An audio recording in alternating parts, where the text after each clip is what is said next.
Bounce back players, some big names. Will they produce for your fantasy football team? Well, they better because they have pretty high draft capital. Guys like Christian McCaffrey, will they bounce back and produce? In this video, I got 5 players. Stay to the end because the last one, everyone's drafting high, but I'm thinking to myself, what has he done for me lately? So it's an exciting episode. I'm excited to dive in. If you're new to the channel, hit the subscribe button. If you want breaking news, turn on the bell because I do breaking news here every day to keep you on top of stuff. And there's been some pretty good news considering there's really no news at all going on right now. But when training camp kicks in, you want to be subscribed and turning on the bell to this channel, the only channel telling you the truth on how to win your fantasy football leagues. And of course, the truth to sports, everything right here to be authentic and transparent with you with fantasy football. This is it. This is the only channel that does it, okay? Subscribe, thumbs up, drop a comment below. I'm ready to dive into these 5 players. We start off with the latest news and notes with Breaking Brad, but before that, you guys have to get the 16-round draft solution. If you've not got it, if you've not secured the solution, you will not secure the championship. Grab it below. I've linked it. Sleepers, breakouts, optimal players to draft in each round. Everything you need is an ironclad roster. Everything. 16-round draft solution. I've linked it below. Grab it right now. Use code WIN to save. And of course, join the Frontlines if you want direct access, inside information. Now, this is the advantage of Frontlines, right? You get exclusive videos, direct access to me, waiver wire, starts and sits throughout the season. But I'm actually getting a couple athletes on the show. I'm working on getting a couple to make you guys entertain you guys. So I got an athlete coming on. I'm recording today should come out tomorrow or Saturday. I'm going to reveal who that athlete is first in the Frontlines group. So I'm excited, man. I'm really excited about this guy coming on. Major breakout potential on the show very soon. Should be recording today if everything goes well. And then I've got I got another athlete as well coming on the week or two after that. So I'm excited, man. Some real NFL players on the show as well. That's why you have to subscribe. All right, latest news and notes. Let's get to it with you know who it is. Actually, Breaking Brad's actually got a bit of a cold today. I don't know if he's going to sound different. He came in, his nose was running, his eyes were watery. I don't know what's going on with the guy, but he had a tissue. He's like blowing his nose constantly. Maybe it's is it allergy season, Breaking Brad? What's going on? What? He's kind of like, he's just blowing his nose. So he might sound a little bit different today, but we're gonna get it. Are you ready? We're starting news. Just get rid of your tissue. Okay, here we go. Ready? We now have breaking news. Sounds similar to me. All right, let's get to this craziness here. I want to talk about here Dallas Goedert. Quick news on him. He's excited for new offensive coordinator Kevin Patullo's system and believes he will be featured more in it. And that's what I want to talk about here with the Eagles. I really believe that they want to integrate different players, not just the Saquon show. It's going to be more spread out in regards to, tight ends getting work, receivers, all that stuff. And that's going to reduce the load. I talked about in yesterday's show of Saquon Barkley. He had like 400 plus touches, something crazy like that. That's going to go down, and Super Bowl hangover, all that fun stuff with Barkley. I'm really questioning drafting Barkley, especially when I hear news like Goddard is getting more volume. He loves the offensive coordinator, stuff like that. Just kind of reassures, my intuition and kind of what I'm feeling lately with Saquon Barkley. Okay. All right, let's keep going. George Kittle here said he believes he will continue his career until it feels no longer fun to play. I don't know. I think if I get to 35 and it hurts to put on pants in the morning, I think it'll be like, this is not much fun anymore. And I'll have the conversation with myself, but I'm feeling great right now, Kittle said. So some comments here with some players. This is like off season before training camp, that little pocket of nothingness. And this is the news that's coming out, but I got to make you aware of it. Okay. Justin Fields, this is good, has been a workaholic this offseason, according to offensive coordinator Tanner Engstrand. He comes in early, he's here late, and he's trying to digest everything and download all the information and do things the right way, Engstrand said, the offensive coordinator. So that's good news. I mean, this is kind of like a make or break year for him. This is the year where he's got to get it done, but he's on the Jets. I don't know what else to tell you. It's just not a good track record with quarterbacks going there. Aaron Rodgers, to name someone, maybe Sam Darnold. A lot of careers go there to get destroyed, essentially. So I'm not really an advocate of Fields. I do see the upside. I do see the mobility. I do see the offensive weapons being there. I'm just not excited about Justin Fields and the Jets. Two situations, team-wise and player-wise, that have had years to wow me. And guys, and guess what? I'm not wowed, okay? So, yeah, I'm probably going to pass on Fields this year. Win, lose, or draw. All right, Tennessee Titans quarterback Cam Ward didn't shy away from throws during minicamp, according to head coach Brian Callahan. Okay, yeah, you're a quarterback. You shouldn't be shying away from throwing the ball. If that's news, I don't know. I mean, quarterback not shying away from throwing. It's like saying a plumber. Plumbers, by the way, no offense to those guys, they get paid really well. I remember I was in college and people were like, plumbers get paid really well, right? I'm like, yeah, okay, man, I still don't want to be a plumber, but it's like a plumber does not shy away from the toilet or pipes. Like, it's the same type of thing. Like, this isn't news, but apparently it is today. Matthew Golden, wide receiver for the Packers, was immediately impressed during minicamp. Immediately impressive during minicamp, according to quarterback Jordan Love. I think from the get-go, from day one, when we got here, he showcased kind of just the versatility he has with his running routes, the speed he has, and his ability to catch, Love said. He's a wide receiver. He was drafted in like the first round. He was a top prospect coming in. He's been catching balls his whole life, and Jordan Love is impressed. This is the type of news, guys, but I want to report it. I want to make you aware, if you are considering Matthew Golden, he can catch the ball. I know I'm being sarcastic, but this is the news. Quarterbacks can throw, receivers can catch. I'm impressed. You better be, if you invested a first-round draft capital or whatever it is on these guys, these rookies, they better be doing something like catching the ball if that's their job, right? All right. Pittsburgh Steelers quarterback Aaron Rodgers plans to spend time with offensive coordinator Arthur Smith to find a middle ground between Rodgers' pass-happy approach and Smith's run-heavy play calling. Okay, so I think there's going to be a balance because Aaron Rodgers is going to want to throw the ball, but I don't know if Aaron Rodgers can throw the ball.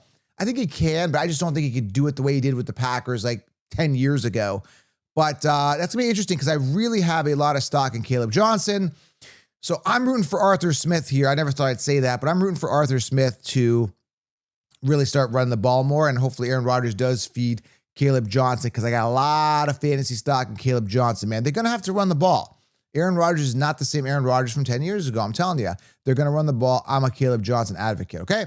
And finally, Seattle Seahawks wide receiver Cooper Kupp looked the part of a legitimate complimentary piece to wide receiver Jackson Smith during minicamp and OTAs, in the opinion of a beat writer who writes that Kupp still has enough wiggle, understanding of leverage, and quickness to make it difficult for defenses both underneath routes and the red zone.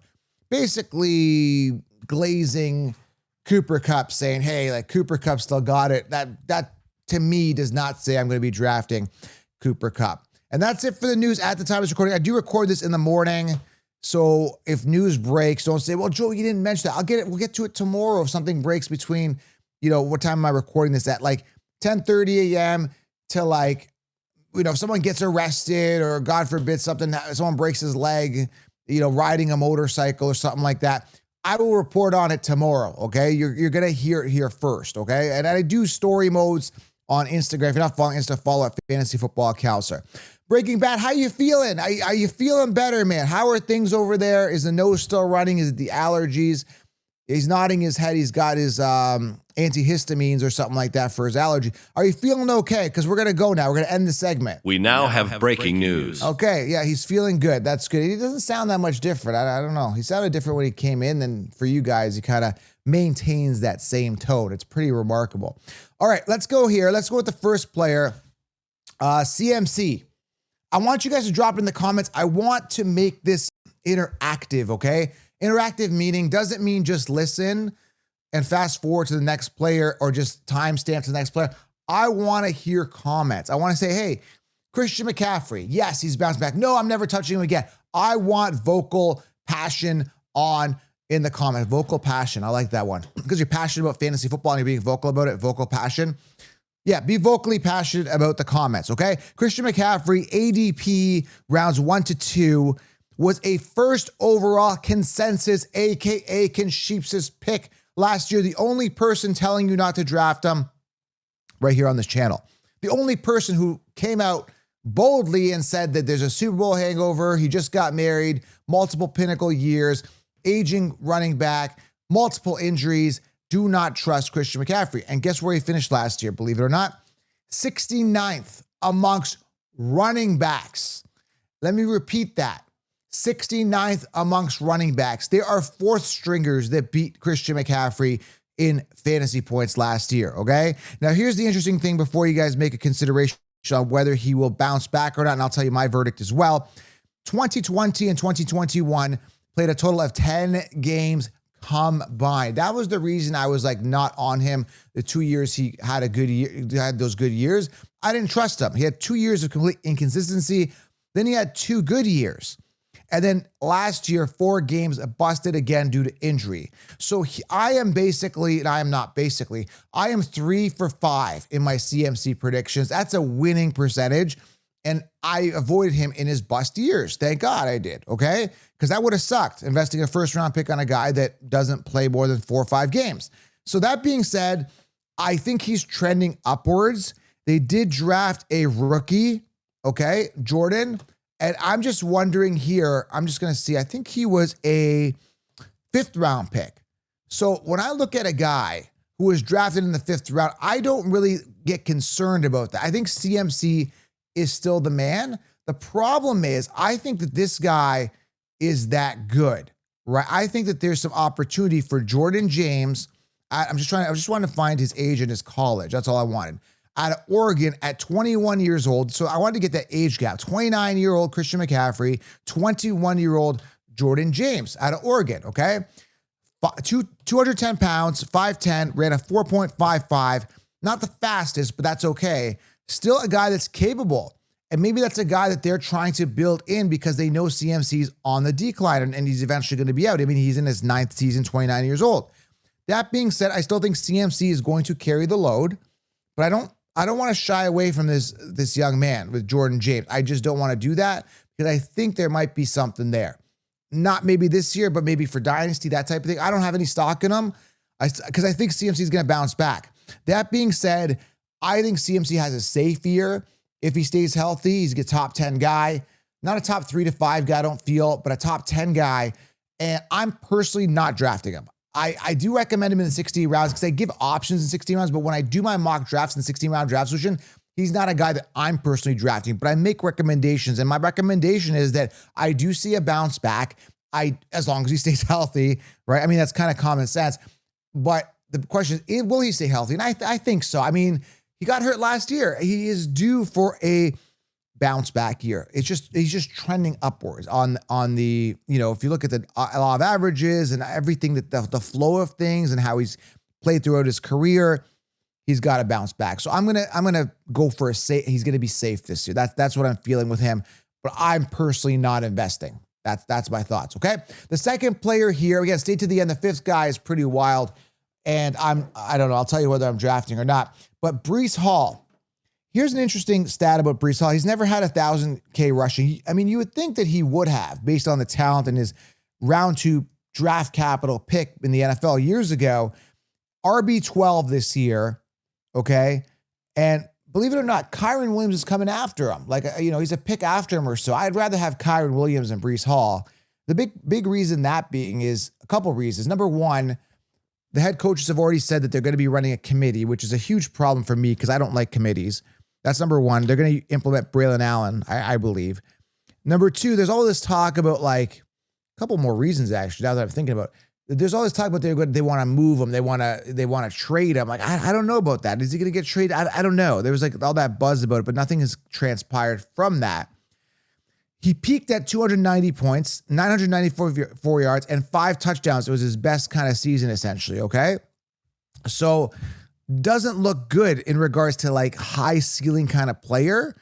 I don't know. I'm just not feeling him. I'm not, like, round 3 ADP is kind of what I got to spend this year. But will he bounce back? I mean, sure, from last year. Last year he had a terrible year, okay? And if it finished 16th amongst running backs, not terrible, but terrible compared to what the expectations were, right?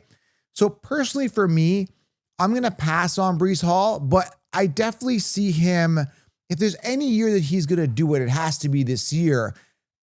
Maybe because, again, contract year is coming up. If he wants to get traded, he's got to put on a show for the other team. But do I trust Justin Fields? He's kind of a mobile quarterback. There's a lot of moving parts, and it's the Jets, right?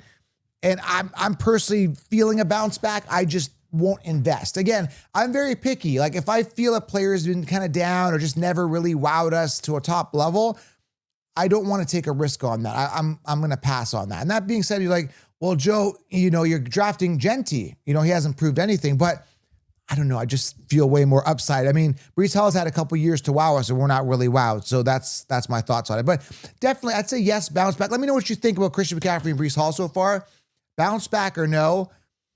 I think it's make or break year for Breece Hall. Those are my thoughts, okay? We got a quarterback here.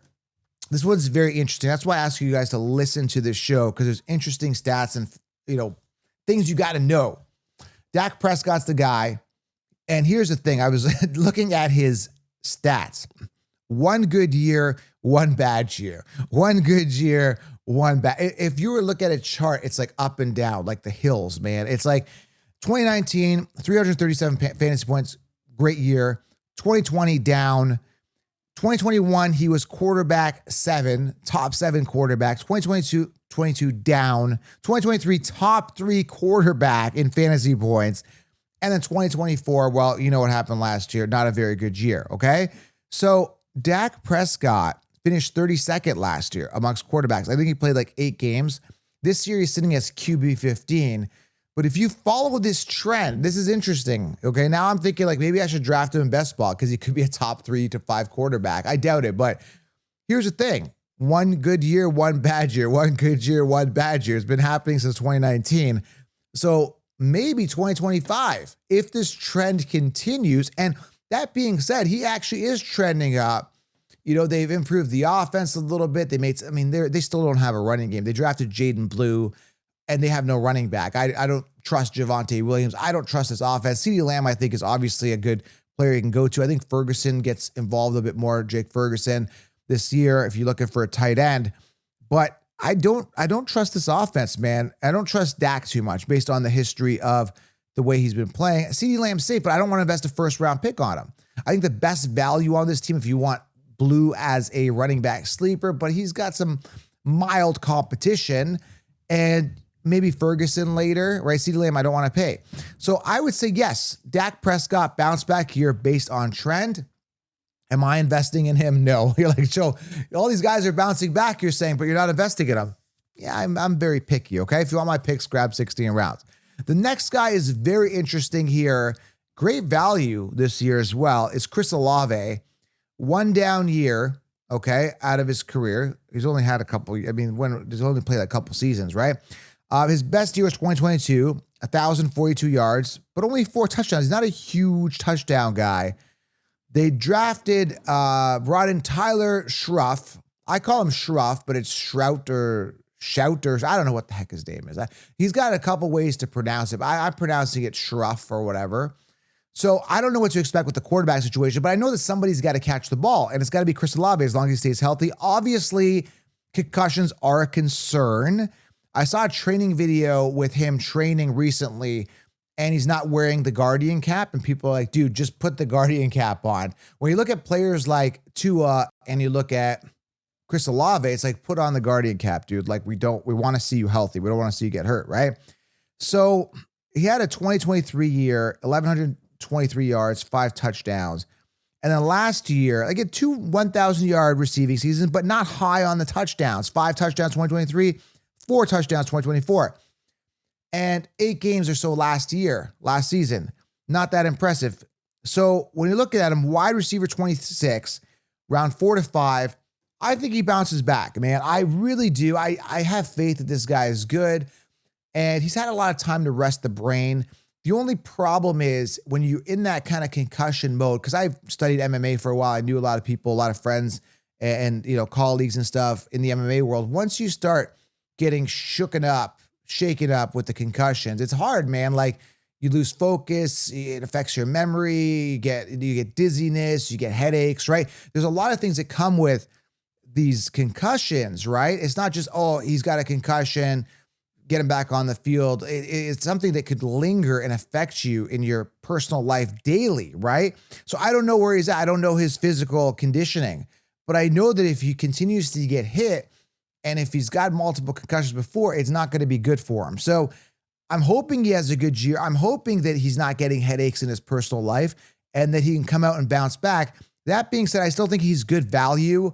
I think he's great for best ball. After you go running back, you need a wide receiver that's going to be consistent and safe. I think it's him, and I'm hoping for a bounce back season for Olave. But don't expect a ton of touchdowns. And you don't know with that rookie quarterback. So you got a lot of unknowns, right? You're getting the value, but you're getting them at a discount. But the sacrifice is that you have to contend with a rookie quarterback, unknowns, and of course the concussion history, which is going to be a potential issue. Hopefully not. All right.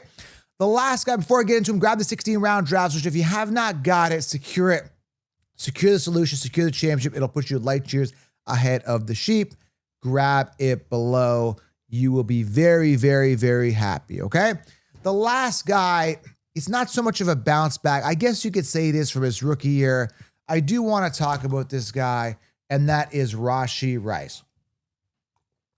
I need a shot of water. You guys should try podcasting sometime and try talking for 20 minutes straight on a high level, getting your vocals up, and your mouth gets dry, okay? And so does his throat. All right, Rashee Rice, top guy. That's the thing. He is wide receiver 16. If you want him, you are spending a late, maybe even a mid-second round. I've seen him come off as early, but a late second round, early third guaranteed. You are spending a minimum of a third round pick on this guy. The big question is, do you want to draft a guy who played 4 games last year and there's a suspension looming? That being said, I heard there's not going to be any suspensions until essentially the charges have kind of been worked themselves out, until they kind of know what's happening legally, until he's kind of convicted. I don't know the whole details, but the NFL won't suspend this guy until they kind of know what's going on legally with his 8 pending charges, which are crazy. So that being said, I talked about this yesterday's show. You got Xavier Worthy, who's kind of solidified himself as the one, kind of like a 1B. You got Kelsey, who says he wants to play still. That's going to be something there. And he's always the number 1 target regardless. So you got to understand that you're essentially drafting, Rashee Rice as the 2. Is that something you're ready to live with? And then when you look at him, I don't see the hype, man. I see that his rookie year, he had 938 yards, 102 targets, 79 receptions for 7 touchdowns. It's a good year, right? It's 212 fantasy points. It's a good, slightly above average year. It's nothing like, wow, man, I got to get this guy. Okay, so now he played 16 games. And the year after, he played 4 games, and he was looking good in those 4 games. He had 103 yards in the first game, 7 receptions, 9 targets. Second game, 75 yards receiving, and 110 yards receiving in game 3 with a touchdown. And out of those 3 games, he had 2 receiving touchdowns. So he looked good. 12 receptions in the week 3 that he played last year, September 22nd, 2024. 12 receptions, 14 targets, 110 yards, and 1 touchdown. It feels like everybody's kind of looking at that game and saying, man, the little time he played, he was efficient, right? But Xavier Worthy hadn't really found his role. I think, I don't know what was going on with Kelsey last year. I don't know if he was in love or whatever, but it looks like he's kind of more focused a little bit this year, kind of ending his career essentially. He's got this year, probably next year on an exclamation point. He wants to end positively. I think there's too many targets. They got Hollywood Brown. They've got all these other guys there. And I asked myself, do I really want to draft a guy who's going to be in a situation where there's going to be so much of the spreading of the ball? And I really don't want that. I don't want to be in a situation where they're going to be spreading the ball to Juju or whoever, running backs and top tight end and all that. I want to kind of have the wide receiver to be the focal point for the most part. If I'm investing a 3rd round pick I can get wide receivers later that are going to outdo Rashee Rice easily, that are going to be in line for more production, and I can get them in round 17. I know I said it, like, there's a lot of sleepers, man, that could absolutely go off. You could stash, they're going to outdo this guy when I know there's major target dilution. So is he going to bounce back based on his rookie year to that level? Sure, I think he can get there. I don't think he's going to surpass what he did, in his rookie year. Maybe he could, but I mean, there's got to be an injury to Kelsey or Worthy or something like that. Or Pat Mahomes got to say, Rashi's my guy, and I'm going to go to him and kind of fade the other guys, which I don't see happening. So that's my thoughts. What do you guys think? Rashee Rice, top guy or bust? Let me know. All right. So those are some bounce back players, and I can't wait, man. I'm getting some NFL players on the show. Drop a comment below. Let me know what you think of these players, and so much good stuff happening, man. Make sure you guys smash the thumbs up, drop a question, make it ultra interactive, and I will see you in the next video. Turn on that bell. We'll talk soon.